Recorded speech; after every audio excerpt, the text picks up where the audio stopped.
তাহলে বুঝতে হবে ইব্রাহিমের পথে যারা চলবে, মুহাম্মদ সাল্লাল্লাহু আলাইহি ওয়াসাল্লামের আদর্শে যারা চলবে, তাদের মতোই তাদের উপর বালা মুসিবত বিপদ আপদ আসতে পারে না আসলে আলহামদুলিল্লাহ, না আসলে আলহামদুলিল্লাহ। কেন বললাম? আল্লাহ পাক চাইলে মুসলিমদেরকে শক্তিশালীও করতে পারে। যেমন সুলাইমান আলাইহিস সালামের যুগে মুসলিমরা শক্তিশালী ছিল, দাউদ আলাইহিস সালামের যুগে মুসলিমরা কি ছিল? শক্তিশালী ছিল। উমর ইবনে খাত্তাবের যুগে মুসলিমরা শক্তিশালী ছিল। আল্লাহ পাক চাইলে ওই রকম করেও নিয়ামত দিতে পারেন, আবার এভাবে পরীক্ষা নিতে পারেন। দুটো রাস্তাই হতে পারে। তো বেশিরভাগ ক্ষেত্রে যাওয়া হয়েছে পরীক্ষা এসেছে। এখন সমাজ বাধা দিল ইব্রাহিম আলাইহিস সালামকে, একই বাধা মুহাম্মদ সাল্লাল্লাহু আলাইহি ওয়াসাল্লামকেও দেয়া হয়েছে। তাকে গালি খেতে হয়েছে, এই যে পিঠের উপরে উটের নাড়ি ভুঁড়ি চাপিয়ে দেওয়া হয়েছে, তার গলায় চাদর দিয়ে ফাঁস দেওয়ার চেষ্টা করা হয়েছে, উহুদের মাঠে তার দাঁত শহীদ হয়েছে। 3 বছর, তিনটা বছর, 3 ঘন্টা না, 3টা বছর নবী সাল্লাল্লাহু আলাইহি ওয়াসাল্লামকে সাহাবীদেরকে একসাথে কিছু পাহাড়ের নিচে, ওটাকে বলে শিয়ারে আবু তালেব, এখানে রেখে দেওয়া হয়েছে 3 বছর। Boycott, socially boycott. কেউ তাদের সাথে কথা বলবে না, তাদেরকে খাবার দিবে না, তাদের সাথে বিয়ে শাদী করবে না, কিছুই করবে না। এক ঘরে করা বোঝেন না, এক ঘরে করা, একদম সোশ্যালি বয়কট। 3 বছর গাছের ছাল পাতা খেয়ে তারা থেকেছে। রাসূলুল্লাহ সাল্লাল্লাহু আলাইহি ওয়াসাল্লাম এবং ইব্রাহিম আলাইহিস সালাম দুজনের মধ্যে অসাধারণ, অনন্য সাধারণ কিছু মিল আছে। প্রথম কথা হচ্ছে নবী সাল্লাল্লাহু আলাইহি ওয়াসাল্লাম তিনি হচ্ছেন সমস্ত নবীগণের সাইয়্যিদ। সুবহানাল্লাহ। মিরাজের রাতে নবী সাল্লাল্লাহু আলাইহি ওয়াসাল্লামকে প্রথমে নেওয়া হয়েছে কোথায়? সেখানে নবী সাল্লাল্লাহু আলাইহি ওয়াসাল্লাম নবীদের ইমামতি করেছেন। বলেন সুবহানাল্লাহ। নবীগণের ইমামকে মুহাম্মদ রাসূলুল্লাহ সাল্লাল্লাহু আলাইহি ওয়াসাল্লাম। আবার আমাদের নবীকে যেমন নবীগণের ইমাম বলা হয়, ইব্রাহিম আলাইহিস সালামকে বলা হয় নবীগণের পিতা, নবীগণের আবুল আম্বিয়া ওয়াল মুরসালিন। যত নবীগণ আছেন সমস্ত নবীর পিতাকে ইব্রাহিম আলাইহিস সালাম। মুসলিম জাতির পিতাকে, আর আমাদের আদি পিতা হচ্ছে আদম আলাইহিস সালাম। ইব্রাহিম আলাইহিস সালামের 2 স্ত্রী। কয় স্ত্রী? একজনের নাম হাজেরা আলাইহাস সালাম, আরেকজনের নাম সারা আলাইহাস সালাম। সারা আলাইহাস সালামের গর্ভে জন্ম নিয়েছেন ইসহাক আলাইহিস সালাম, আর হাজেরা আলাইহাস সালামের গর্ভে জন্ম নিয়েছেন ইসমাঈল আলাইহিস সালাম। ইসমাঈল আলাইহিস সালামের বংশধরদের মধ্যে আমাদের নবী মুহাম্মদ সাল্লাল্লাহু আলাইহি ওয়াসাল্লামের জন্ম। সুবহানাল্লাহ। আমরা হচ্ছি বনু ইসমাঈল। আমরা কি? বনু ইসমাঈল। আর ইসহাক আলাইহিস সালাম থেকে পরবর্তীতে ইয়াকুব আলাইহিস সালামের জন্ম। ইয়াকুব আলাইহিস সালামের আরেক এই ট্রাইব গুলো শুরু হলো কোথা থেকে? ইব্রাহিম আলাইহিস সালাম থেকে। এই কারণে তাকে বলা হয় নবীগণের পিতা। আমরা বলি father of nation, father of the nation, তাই বলি না? আর তিনি হচ্ছেন ফাদার অফ আম্বিয়া, নবীগণের পিতা। আর আমাদের নবী মুহাম্মদ সাল্লাল্লাহু আলাইহি ওয়াসাল্লাম নবীগণের নেতা, নবীগণের একজন পিতা আর একজন কি? নেতা। তাহলে আমরা নেতার উম্মত। আমরা কার উম্মত? নেতার উম্মতের হাতে এখন নেতৃত্ব নাই। নেতার উম্মতের হাতে কি নাই? সারা বিশ্বের নেতৃত্ব কি নেতার উম্মতের হাতে আছে? নেতৃত্বের কথা বললেই এক শ্রেণীর মুনাফিক আছে, খারেজি মারা শুরু করে। এই মুনাফিকদেরকে নিয়ে বড় সমস্যা। এরা তাসবিহ, তাহলিল, জিকির, আজকার, নামাজ, রোজার মধ্যে ইসলামকে রাখতে চায়। ইসলামকে সমাজ, অর্থনীতি, রাষ্ট্রে নিয়ে যেতে চায় না। কেউ এদিকে নিয়ে যেতে না পারুক, যদি বলেও যে এটা ইসলামের অংশ, তাহলেই ওর অবস্থা খারাপ। নিয়ে যাওয়া তো অনেক দূরের কথা, এই রাস্তা তো অনেক কঠিন। খালি যদি বলে বা আকীদা লালন করে, তাহলেই তাকে আহলে সুন্নাহ ওয়াল জামাআহ থেকে বের করে রাখে। এখন ইব্রাহিম আলাইহিস সালাম নবীগণের পিতা, আর আমাদের নবী মুহাম্মদ সাল্লাল্লাহু আলাইহি ওয়াসাল্লাম নবীগণের নেতা। মিল পাইছেন কি? আচ্ছা, সামনে যান। ইব্রাহিম আলাইহিস সালামকে সর্বপ্রথম বাধা পেতে হয়েছে তাওহীদের পথে পরিবার থেকে। কোত্থেকে? মনে আছে? বাবা বলল, বাবাকে তিনি দাওয়াত দিয়েছেন। আমি বিস্তারিত আলোচনা করেছি ঈদের আগের সেমিনারে, দেখে নিয়েন। সেখানে আমি পুরো রেফারেন্স ভিত্তিক আয়াতগুলো বলেছি, এখানে সময় পাবো না। সূরা মারিয়ামের মধ্যে আছে। সূরা কোন সূরা? সূরা মারিয়াম। বাসায় গিয়ে পড়ে দেখবেন। ইব্রাহিম আলাইহিস সালাম বলছেন যে, আব্বা আপনি কিসের ইবাদত করেন? শোনেও না, দেখেও না, উপকারও করতে পারে না, অপকারও করতে পারে না। তার বাবার নাম কি বলেন? আজার। কি নাম? ওই এলাকার রাষ্ট্রনেতার নাম ছিল নমরুদ। কি নাম ছিল? 400 বছর হায়াত পেয়েছিল। কত বছর? 400 বছর হায়াত পাওয়ার পরে বলছে যে আমি আল্লাহ, নাউজুবিল্লাহ। একটা পর্যায়ে গিয়ে মানুষ দেখছে যে এত বছর ধরে বেঁচে আছি, আমার তো কিছুই হয় না, তখন বলছে যে সেই রব, নাউজুবিল্লাহ। ঠিক ফেরাউনের মতো। কি বলেছিল ফেরাউন? আনা রব্বুকুমুল আ'লা। কি বলেছিল? আমি তোমাদের মহান রব বলেছিল না? এই যে মিল পাচ্ছেন। ফেরাউনের ঘরে আল্লাহ পাক যেমন মূসাকে জন্ম দিয়েছেন, মানে মূসাকে প্রতিপালন করেছেন, জন্ম তো দেন নাই, প্রতিপালন করেছেন, ঠিক তেমনি আজারের ঘরে আল্লাহ রাব্বুল আলামিন তাওহীদের শেকড় ইব্রাহিম আলাইহিস সালামকে জন্ম দিয়েছেন। বুঝতে পারছেন? ঠিক ওই রকমই আল্লাহ রাব্বুল আলামিন আবু জেহেলদের সমাজে মুহাম্মদ সাল্লাল্লাহু আলাইহি ওয়াসাল্লামকে জন্ম দিয়েছেন। মানে যেখানে যত বেশি জাহেলিয়াত, সেখানে তত শক্তিশালী মুমিনের জন্ম হবে ইনশাআল্লাহ। তাহলে এখন কি সমাজে জাহেলিয়াত কম না বেশি? তাহলে আমাদেরকেও শক্তিশালী মুমিন হতে হবে নাকি? আল্লাহ তৌফিক দান করুন। ইনশাআল্লাহ যত বেশি জাহেলিয়াত ছড়াবে, তত বেশি শক্তিশালী তাওহীদপন্থী মানুষের জন্ম হবে ইনশাআল্লাহ। আর আমি যদি না হতে পারি, এটা আমার ব্যর্থতা। আমি না হতে পারলে কার ব্যর্থতা? আপনি না হতে পারলে আপনার ব্যর্থতা। কিন্তু আল্লাহ পাক যাকে কবুল করবেন সে হবেই ইনশাআল্লাহ। তো এই কবুলিয়াতের মধ্যে যদি আমরা পড়ি, তাহলে আমরা ধন্য হলাম না? এই কবুলিয়াত কি এমনি এমনি আসবে না? দোয়া করতে হয়, আল্লাহর কাছে চাইতে তো হয়, দোয়া করতে হয় যে আল্লাহ আমাকে কবুল করো, আল্লাহ আমাদেরকে কবুল করো। এই শিরক, এই বেদাত, এই হারাম, দোয়া না করলে তো আল্লাহ পাক কবুল করবেন না। আল্লাহ পাক দোয়া করতে বলেছেন না? আল্লাহ পাক তৌফিক দান করবেন, আমিন। যেখানে ফেরাউন সেখানেই মূসা, যেখানে আবু জাহেল সেখানেই মুহাম্মদ সাল্লাল্লাহু আলাইহি ওয়াসাল্লাম, যেখানে আজার সেখানে কে? ইব্রাহিম আলাইহিস সালাম। তো প্রথম বাধা পেয়েছেন পরিবার থেকে। বাবা বলল বাড়ির থেকে বের হয়ে যা। ইব্রাহিম আলাইহিস সালাম দাওয়াত দিচ্ছেন বাবাকে, আব্বা আপনি, আমার কাছে জ্ঞান এসেছে, সেই জ্ঞান অনুসরণ করেন। আপনি যে মূর্তিগুলোর উপাসনা করছেন, আমি ভয় করি যে আল্লাহ আপনাকে শয়তানের দলভুক্ত করে দিবেন, আযাব দিবেন আপনার প্রতি। পড়ে নিয়েন সূরা মারিয়াম।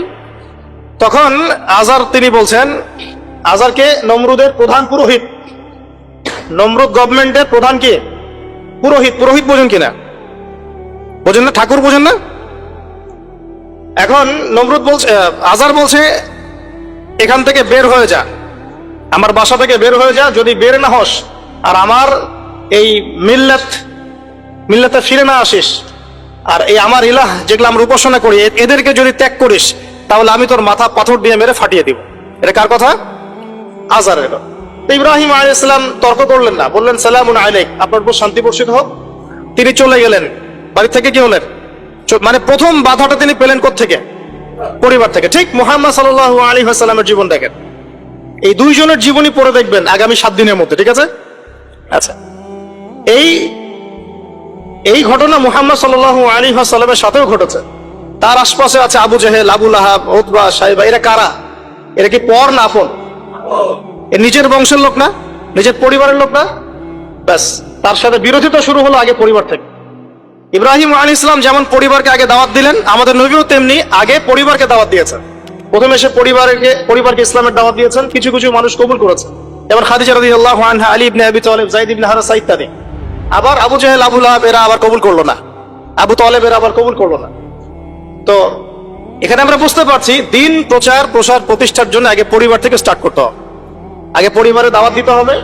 পরিবার বর্গ যদি লাইনে আসে আলহামদুলিল্লাহ, না আসলে তাদেরকে তাদের জায়গায় ছেড়ে দিতে হবে, নিজের রাস্তা খুঁজে নিতে হবে। ঠিক মুহাম্মদ সাল্লাল্লাহু আলাইহি ওয়াসাল্লামও কিন্তু পরিবারকে দাওয়াত দিলেন, পরিবার কবুল করলো না, তিনি তার পথে চললেন। তিনি কি বসে গিয়েছিলেন? সমাজে দাওয়াতি কাজ চলমান থাকলো। এই যে মিল পাচ্ছেন মুহাম্মদ সাল্লাল্লাহু আলাইহি ওয়াসাল্লাম ইব্রাহিম আলাইহিস সালামের জীবনে। এবার আরো সামনে যান। পরিবারের পরে ইব্রাহিম আলাইহিস সালামকে বাধা দিয়েছিল তার সমাজ। তা কি? সমাজ, সোসাইটি। সমাজের মধ্যে দাওয়াতি কাজ করছেন। সমাজের চলমান যে ধারাগুলো আছে, চলমান জাহেলিয়াত, চলমান ফিতনা, ফাসাদ, শিরক, কুফর, এগুলোর যারা তাবেদারি করে, তারা ইব্রাহিম আলাইহিস সালামের পথে প্রতিবন্ধকতা সৃষ্টি করে। কেউ বলছে ওই যে চন্দ্র আমার রব, কেউ বলছে তারকাগুলো রব, কেউ বলছে সূর্য রব। হাযা আকবার। ইব্রাহিম আলাইহিস সালাম বুঝতে পারলেন যে এগুলো তো আমার রব নয়। তখন তিনি বলছেন, ইন্নী ওয়াজ্জাহতু ওয়াজহিয়া লিল্লাযী ফাতারাস সামাওয়াতি ওয়াল আরদা হানিফাও ওয়া মা আনা মিনাল মুশরিকিন। ইন্না সলাতি ওয়া নুসুকি ওয়া মাহইয়ায়া ওয়া মামাতি লিল্লাহি রাব্বিল আলামিন। মানে সমাজ দ্বিতীয় বাধা দিল।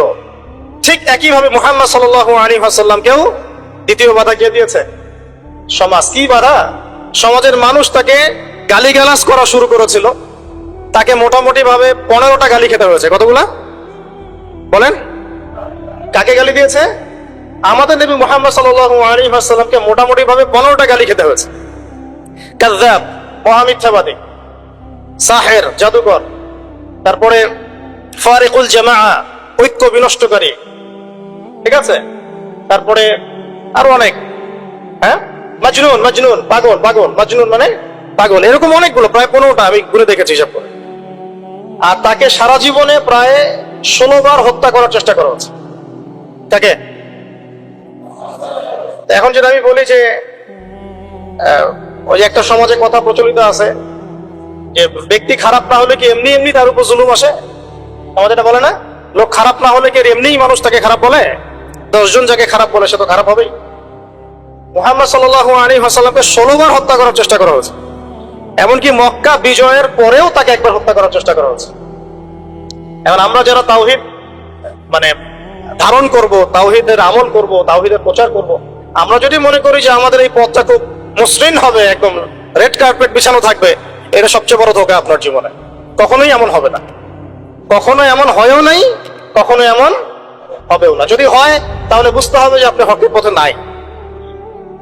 যদি আপনার আমার গায়ে একটা ফুলের টোকাও না পড়ে, বুঝতে হবে যে আসলে আমরা হকের পথে নাই, এটাই সত্য কথা, কেউ বলুক আর না বলুক। এই যে ইমাম ইবনে তাইমিয়া রাহিমাহুল্লাহর কথা আমরা বলি, নাম শুনেছেন কিনা? তার উপর যে পরিমাণ নির্যাতন এসেছে এটা আপনি কল্পনা করতে পারবেন না। আর আজকে আমি তারই আকীদা, তার আদর্শের কথা বলছি সমাজে, বাট আমার গায়ে একটা ফুলের টোকাও পড়ে না। তাহলে কোনটা প্রকৃত আর কোনটা কথিত বুঝতে হবে। আবু হানিফা রাহিমাহুল্লাহ বরেণ্য ইমামদের 4 জনের একজন। তার তো টাকা পয়সার অভাব ছিল না, খ্যাতির অভাব ছিল না, নিজের টাকা পয়সা খরচ করে বোর্ড গঠন করেছেন, ফতোয়া বিভাগ, অসামান্য খেদমত ইসলামের জন্য। তারপরেও শেষ বয়সে তাকে জেলখানায় বিষ প্রয়োগে হত্যা করা হয়েছে। তাহলে বুঝতে হবে ইব্রাহিমের পথে যারা চলবে, মুহাম্মদ সাল্লাল্লাহু আলাইহি ওয়াসাল্লামের আদর্শে যারা চলবে, তাদের মতোই তাদের উপর বালা মুসিবত, বিপদ আপদ আসতে পারে, আসতে পারে। না আসলে আলহামদুলিল্লাহ, না আসলে আলহামদুলিল্লাহ কেন বললাম? আল্লাহ পাক চাইলে মুসলিমদেরকে শক্তিশালীও করতে পারে। যেমন সুলাইমান আলাইহিস সালামের যুগে মুসলিমরা শক্তিশালী ছিল, দাউদ আলাইহিস সালামের যুগে মুসলিমরা কি ছিল? শক্তিশালী ছিল। ওমর ইবনে খাত্তাবের যুগে মুসলিমরা শক্তিশালী ছিল। আল্লাহ পাক চাইলে ওই রকম করেও নিয়ামত দিতে পারেন, আবার এভাবে পরীক্ষা নিতে পারেন। দুটো রাস্তাই হতে পারে।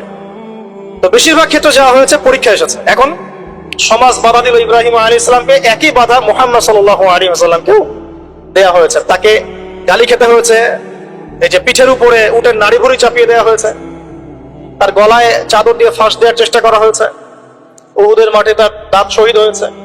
3 বছর, তিনটা বছর, 3 ঘন্টা না, 3টা বছর নবী সাল্লাল্লাহু আলাইহি ওয়াসাল্লামকে সাহাবীদেরকে একসাথে কিছু পাহাড়ের নিচে, ওটাকে বলে শিয়ারে আবু তালেব, এখানে রেখে দেওয়া হয়েছে 3 বছর। Boycott, boycott, socially boycott. কেউ তাদের সাথে কথা বলবে না, তাদেরকে খাবার দিবে না, তাদের সাথে বিয়ে শাদী করবে না, কিছুই করবে না। এক ঘরে করা, বোঝেন না? এক ঘরে করা, একদম সোশ্যালি বয়কট। 3 বছর গাছের ছাল পাতা খেয়ে তারা থেকেছে। 3 বছর। আমাদের নবীর কথা বলছে, আমাদের নবী যার আগেও কোনো গুনাহ নাই, পরেও কোনো গুনাহ নাই, যিনি কোনোদিনও নিজের স্বার্থে কোনো কাজ করেন নাই, সব করেছেন আমাদের জন্য, তাদের জন্য। এমনকি তাকে দোয়া করার ইখতিয়ার দেওয়া হচ্ছে, আপনি একটা দোয়া করেন, যা চাবেন তাই দিব, আল্লাহ পাক বলছেন। আর তিনি বলছেন এই দোয়াটা আমি রেখে দিলাম, পরকালে আমি আমার উম্মতের জন্য সুপারিশ করবো ইনশাআল্লাহ। তিনি কি নিজের স্বার্থে কোনো কাজ করেছেন? তার উপর এত জুলুম কেন আসলো তাহলে? ওই যে যারা ইব্রাহিম আলাইহিস সালামের তাওহীদের চর্চা করবে, মুহাম্মদ সাল্লাল্লাহু আলাইহি ওয়াসাল্লামের সুন্নতের চর্চা করবে, তাদের উপর এটা আসবে। আর এখানে সুবিধাবাদী ইসলাম পালন করলে আপনার কোনো সমস্যা নাই। সুবিধাবাদী ইসলাম কেমন? মসজিদের সভাপতি হবেন, সুদও খাবেন, সমস্যা নাই। আপনি 5 ওয়াক্ত নামাজও পড়বেন, ঘুষ খাবেন। আপনি রোজা রাখবেন, এদিকে মাশাআল্লাহ যাকাত দিবেন না। আপনি মাঝে মাঝে নফল দান সদকা করবেন, যাকাত দিবেন না। হজমরা করবেন, বছর বছর হজমরা করবেন, করে এসে সমাজে আল্লাহ বিরোধী যত লজ আছে সব বসানো শুরু করবেন। বুঝতে পারছেন না? এইগুলো সুবিধাবাদী ইসলাম। আমরা তো বলি যে 90% মুসলিমের দেশ, এটা একটা মিথ্যা কথা। এই কথাটা একটা মিথ্যা কথা। মুসলমানের সংজ্ঞাই জানি না আমরা, মুসলমান কাকে বলে। আমি একটু পর দেখাচ্ছি মুসলমান কাকে বলে। দেখ, মুসলমান কাকে বলে আপনাকে আমি একটু বোঝানোর চেষ্টা করছি, আমি বোঝাতে পারি না। আমার একটা সমস্যা ফিল করছি আমি লাস্ট 5 বছর থেকে, যে যা বুঝতে পারছি এটা বুঝাতে পারছি না। জানি না এই সমস্যা কবে দূর হবে। আর এই সমস্যা বাড়তেই আছে, যত বেশি আমি ওলামায়ে কেরামদের সোহবতে গিয়ে পড়ে আছি, তত বেশি আমার মধ্যে প্রবলেমটা বাড়ছে। আর আমি বুঝতে পারছি অনেক কিছু আপনাকে বুঝাতে পারছি। আমি বুঝতে পারছি যে মানে আসলে কিছুই হচ্ছে না, ফ্যান্টাসি। এটা যে অ্যাপ্রোপ্রিয়েট ভাষা প্রয়োগ করে বোঝাবো এটা আমি পারছি না। বুঝতে পারছি সারা ওয়ার্ল্ডে মুসলিমদের এমন দুরবস্থা, কিন্তু আমি আপনাকে বোঝাতে পারছি। আর কোনো কোনো ক্ষেত্রে 30-40% কথা বলা আমাদের জন্য জায়েজ, বাকি 60% কথাবার্তা আমরা বলতে পারবো না। কেন বলতে পারবো না এটা আমাকে জিজ্ঞাসা করতে আসেন না। আপনার মধ্যে ম্যাচুরিটি থাকলে আপনি বুঝে নেন। কথা কি বুঝতে পারছেন? এখন 90% মুসলিমের দেশ, মুসলিম কাকে বলে? আল্লাহ রাব্বুল আলামিন আমাকে বলেছেন, দেখেন আপনাকে আমাকে বলেছেন 5 ওয়াক্ত নামাজ পড়। আমি একটু ফ্র্যাঙ্কলি বললাম, 5 ওয়াক্ত নামাজ তোমরা পড়ো, 5 ওয়াক্ত নামাজ কায়েম করো। এই 5 ওয়াক্ত নামাজটুকু মুসলমানরা এখন পড়ে না। আপনি ফজরের নামাজে দেখেন তো কয়জন জামাতে আসে, কয়জন ফজরে উঠে নামাজ পড়তে পারি আমরা? আমরা তো বড় বড় কথা বলি, ইকামতের দিন। কারা এগুলো করবে? যারা পরীক্ষিত। কারা বদর যুদ্ধ করবে? যারা পরীক্ষিত, মক্কার 13 বছর পরীক্ষা দিয়ে আসছে, তারা না বদর যুদ্ধ করবে? আমি তো আকাশ থেকে টাপাস করে একজন পড়ে বদর যুদ্ধ করতে পারবেন না, পারবেন? একটা ট্রেনিং পিরিয়ড ছিল 13 বছর। কত বছর? 13 বছর নবী সাল্লাল্লাহু আলাইহি ওয়াসাল্লাম তাদেরকে প্রশিক্ষিত করে করে করে করে করে এই জায়গায়। প্রশিক্ষণটা কিসের প্রশিক্ষণ? তরওয়ালের, আধ্যাত্মিক প্রশিক্ষণ, ইমানের প্রশিক্ষণ। আপনাদের কি মনে হয় আবু সুফিয়ানের বাহিনী বেশি শক্তিশালী ছিল না বদরের বাহিনী বেশি শক্তিশালী ছিল? বাহ্যিক ভাবে ওদের বাহিনী বেশি শক্তিশালী ছিল। ওদের কাছে অস্ত্র বেশি ছিল, সৈন্য বেশি ছিল, ট্রেনিং বেশি ছিল, বড় বড় লড়াকু যোদ্ধা ওদের। আর এদিকে মিসকিন কিছু মানুষ, গায়ে গায়ে গোস্ত নাই। হ্যাঁ, আবু বকর সিদ্দিক রাদিয়াল্লাহু আনহু কেমন মানুষ ছিলেন মনে করেন? হ্যাঁ, 6 প্যাক মনে করেন? রুগ্ন মানুষ ছিলেন, দুর্বল মানুষ। দুর্বল মানুষ, দুর্বল মানে কোন দুর্বল বলছি? ফিজিক্যালি দুর্বলের কথা, মানে ফিজিক্যালি তিনি খুব বেশি মানে শক্তিশালী, লম্বা চওড়া এরকম ছিলেন না, ছোটখাটো শুকনা হ্যাংলা পাতলা মানুষ ছিলেন। তো এই মানুষটা বদর যুদ্ধ করেন না কিসের শক্তিতে? সামরিক প্রশিক্ষণের শক্তিতে? ইমানের শক্তি, ইমানের শক্তি। যদি মানুষের মধ্যে ইমানের প্রশিক্ষণ না থাকে, পারমাণবিক অস্ত্র দিলেও সে যুদ্ধে জিততে পারবে না। কথা বুঝতে পারছেন? তখন দেখা যাবে গুটি কয়েক কাফেরের হাতেই মুসলিমরা একদম শেষ। সারা বিশ্বে এমন হচ্ছে না? মুসলমানরা মার খাচ্ছে না? এটার জন্য তাদের ক্রেডিট না, মুসলমানদের ডিসক্রেডিট, কারণ আমরা ইমানের লেভেল থেকে নেমে গেছে অনেক বেশি। যাই হোক, আমি বোঝাচ্ছিলাম এখানে যে দেখুন 5 ওয়াক্ত নামাজটুকু পড়তে পারে না। সম্পদ হয়েছে, আল্লাহ বলেছেন যে 2.5% যাকাত দিও। বেশি চান নাই তো? 2.5% মানে কতটুকু? 100 টাকা, 2.5 টাকা। খুব বেশি ক্ষতি হয়ে যাবে দিলে। মানুষ আর যাকাত দেয় না। আল্লাহ পাক বলেছেন যে তোমরা জেনার ধার কাছেও যেও না। যুবকদের মধ্যে 5% যুবক খুঁজে পাবেন না জেনা থেকে মুক্ত আছে। অনেস্টলি বলেন, জেনা মানে তো আমি শুধু সরাসরি ফিজিক্যাল রিলেশন বোঝাচ্ছি না, জেনার তো আরো ক্যাটাগরিজ আছে না? কয়জন যুবক পাবেন হারাম অ্যাফেয়ার্স করে না, কোন দেখে না, এই যে মুভিজ গুলো অনলাইনে বসে বসে এগুলো ঘাটাঘাটি করে না, নায়ক নায়কের নাম জানে না। যুবকরা টিকটক খেলে, টিকটক ব্যস্ত থাকে, কিশোর গ্যাংয়ে যোগ দেয়, মোবাইল ফোন একটা ধরাই দিয়েছেন, ব্যাস জীবনটা শেষ, ওইটাই তার সবকিছু। আর যে মেয়ের হাতে মোবাইল দিয়েছেন বাড়ির বাবা, ওই মেয়ের জীবনটা ধ্বংস করে দিয়েছেন। সে শুধু একাই ধ্বংস হবে না, কিন্তু সে আরো 10 জনকে ধ্বংস করবে। তো দেখেন আল্লাহ পাক খুব সামান্য কিছু চাইছেন, বাবা একটু নামাজটা পড়তে আয়, ব্যাস একটু কোরআনটা তেলাওয়াত করা আসে, কোরআনটা চর্চা কর, নবীর সুন্নাহ মাফিক একটু জীবনযাপন করার চেষ্টা কর। এতটুকুই পারি না। আর ইব্রাহিম আলাইহিস সালামকে আল্লাহ পাক বলছেন তোমার সন্তানকে কুরবানি করে দাও, জবাই করে দাও, তোমার সন্তানকে জবাই করে দাও। শেষ, তোমার সন্তানকে কি করো ভাই? সন্তান জবাই করার পরে আপনাকে নামাজ পড়তে বলেছেন, আল্লাহ পাক সেটাই পড়তে পারছেন। আর ইব্রাহিম আলাইহিস সালামকে বলা মাত্রই কোনো বিজ্ঞান নাই, কোনো যুক্তি নাই, কোনো দর্শন কিছুই নাই, তিনি বললেন সামি'না ওয়া আতা'না, শুনলাম মানলাম।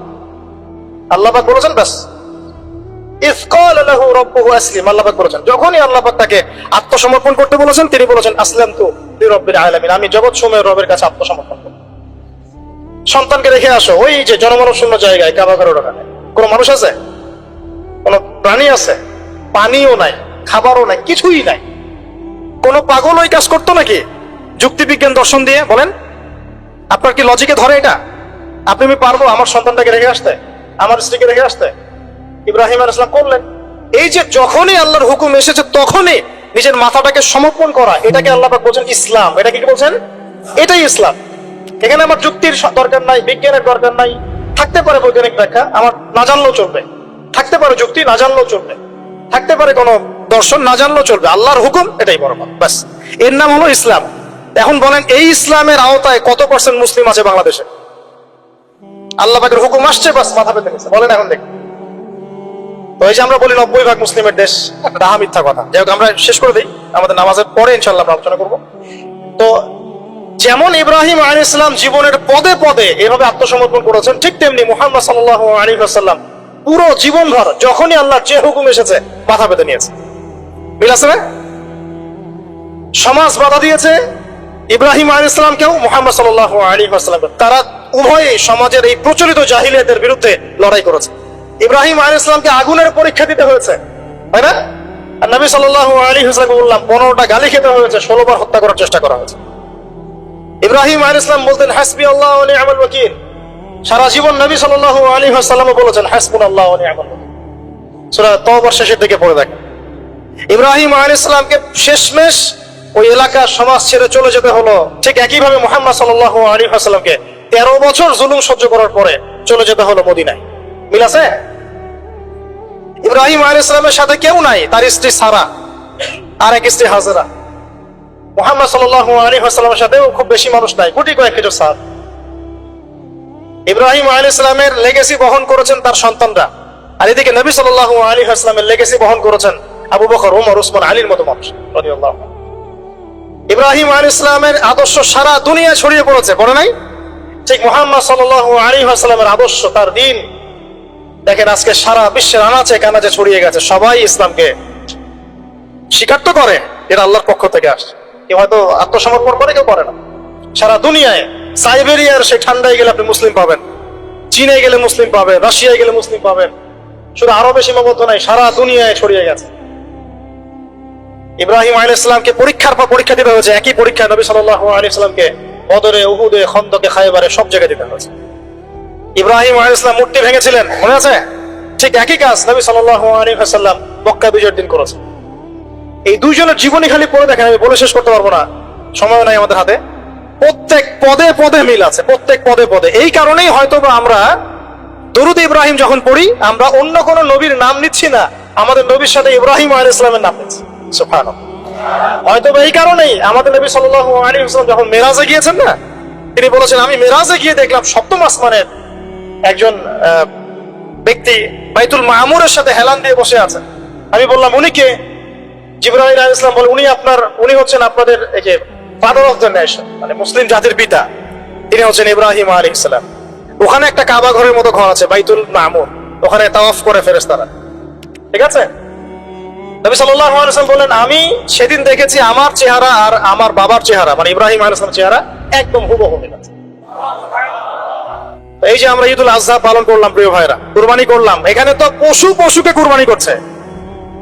এখানে মানুষ মুসলিম পশুকে কুরবানি করছে না, এখানে একটা পশুকে কুরবানি করছে। যে কুরবানি করছে ও সুদখোর, যে কুরবানি করছে ও দুর্নীতিবাজ, যে কুরবানি করছে ও তাগুত, যে কুরবানি করছে মুনাফিক, যে কুরবানি করছে বেনামাজি, যে কুরবানি করছে যাকাত দেয় না, যে কুরবানি করছে সে আল্লাহ পাকের বিধিবিধানের 5 পয়সা তোয়াক্কা করে না। গোশত খাওয়ার জন্য সমাজের মানুষ কি বলবে? তাহলে এক পশু আর এক পশুকে কুরবানি করছে না? বরং এখানে তো যে জবাই হচ্ছে, যে ইসমাইলের ভূমিকা পালন করছে, এই পশুর চেয়ে অনেক ভালো, অবশ্যই ভালো। আল্লাহ পাক কি বলেছেন? উলাইকা কাল আনআম বাল হুম আদাল, বরং এরা পশুর চেয়েও নিকৃষ্ট। কারা? যাদেরকে চোখ দিয়েছে দেখে না, কান দিয়েছে শোনে না, অন্তর দিয়েছে উপলব্ধি করে না। আল্লাহ পাক আমাদেরকে এই পাশবিক চরিত্র থেকে হেফাজত করুন বলি আমি। পশুর চরিত্র কি? খাবে, ইস্তেনজা মানে টয়লেট করবে আর সহবাস করবে, এই তো পুরো বস্তুবাদী সভ্যতার এখন এই তিনটাই উদ্দেশ্য। খাবে, কিভাবে টয়লেট করবে। এই জন্য টয়লেট করতে গিয়ে tiles fitting toilet, particular messy টয়লেটও বেশি। আর কিভাবে যৌন সম্পর্ক করবে। এই তিনটা জিনিস ছাড়া মানুষের এখন খুব একটা বেশি কাজ নাই। এগুলো পশুর স্বভাব।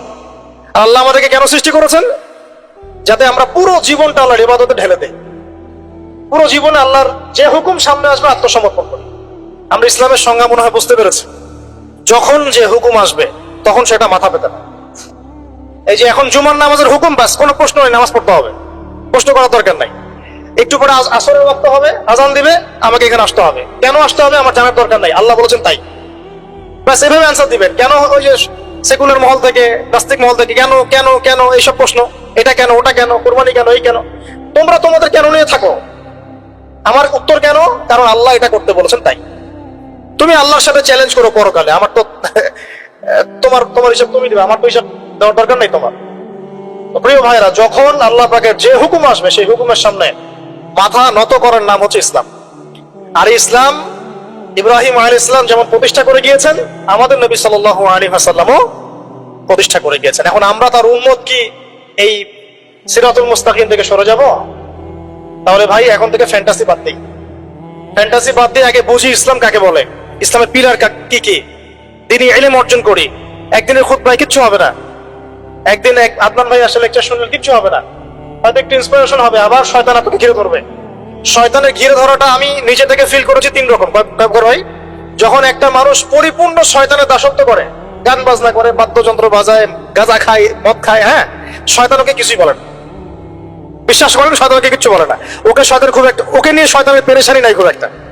এবার এই ধরনের ব্যক্তিরা যখন তওবা করে ইসলামের দিকে আসতে শুরু করে, এসে নামাজি হয়, রোজা রাখে, দান সদকা করে, দিনের ইলম অর্জনের চেষ্টা করে, শয়তানের সমস্ত শক্তি দিয়ে এর উপর আক্রমণ করা শুরু করে।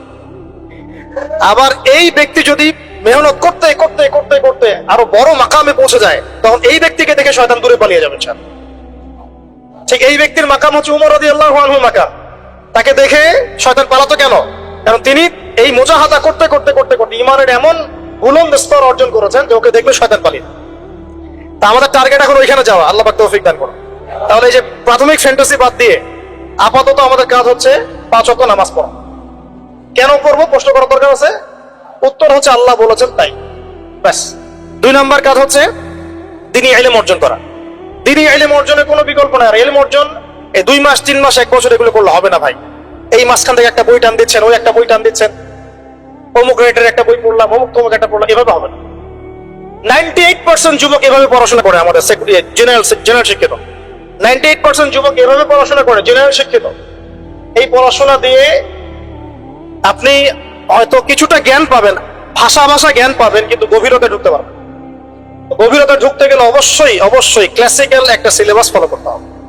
এই সিলেবাসের শুরুটাই হবে কোরআন থেকে। কি থেকে?